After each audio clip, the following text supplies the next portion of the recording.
Welcome to Emabelnewstv. President Dr. Julius Maada Bio has presented achievements by the Sierra Leone People's Party, SLPP, government in the first 360 days in office. The achievement, titled Consolidating the Gains, a 360-day accelerated delivery, captures gains made in the three arms of government, the legislature, the judiciary, and the executive, from June 2023 to June 2024.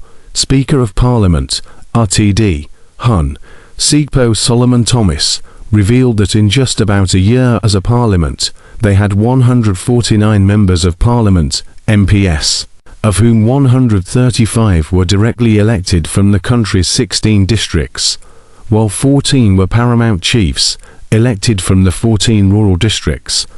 He said of the 135 directly elected MPS, 81 were of the governing SLPP, and 54 were of the main opposition, All People's Congress, APC, adding that out of the total of 149 MPS, 42 were women, representing a total of 30.4%. The Speaker said, since its first in July 2023, the Parliament had had 57 plenary sittings, during which they had enacted 7 critical bills, 12 statutory and constitutional instruments, ratified 13 rules, grants, and agreements for protocols, conventions, and treaties, and approved 144 presidential nominees. The country's acting Chief Justice, Hun, Justice Nicholas Colin Brown Mark, thanked the President for his consideration to appoint him to serve in that capacity. He informed that since he took over office to date, there had been a lot of reforms in the judiciary, from training to the appointment of new court officials and speedy trial of cases. The Chief Justice reminded of 2 big achievements the court had recorded in the past 30 days, including the hosting of the legal legacy of the Special Court of Sierra Leone and the hosting of the ECOWAS Courts Conference in Sierra Leone.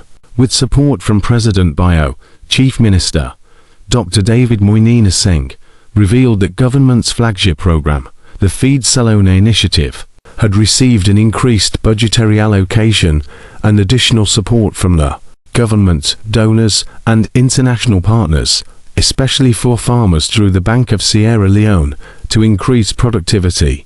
He also informed the public of the construction of 6 new peripheral health units, the installation of 12 oxygen plants, the establishment of the National Public Health Agency, the construction of a pediatric hospital, reduction in maternal mortality, and the employment of more health practitioners nationwide.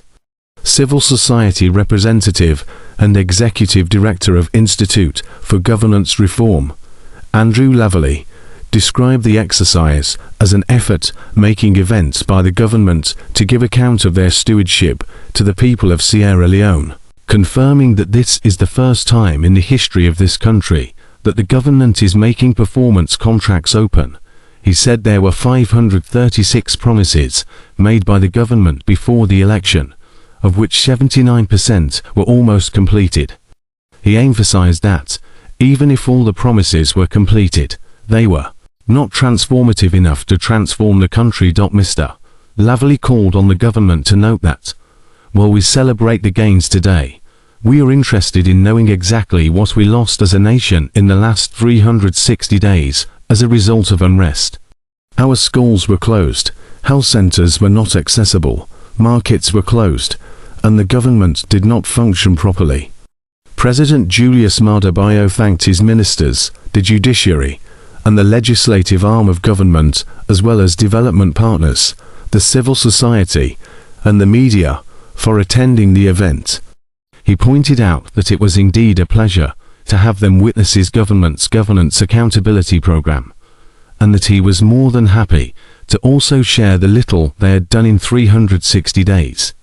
The President said that peace and political stability were paramount to his government, stating that the gains were made in 1 year, of which 2 months were taken by COVID-19 and the political saga. He acknowledged that sometimes a lot of people would not understand why he embarked on a difficult journey of human capital development without money, but noted that, with constant engagement, they would understand. he assured that he would restrain his government from interfering in the work and operations of the legislative and judiciary, pointing out that our model of human capital development is the best way to sustainable development for our country and our people. This is the first time we are presenting our gains. Be assured that we will make it better and more open to the public. And thank you for watching. Like, follow, comment, follow us on all platforms: Facebook, TikTok, YouTube, Instagram, Twitter for more updates.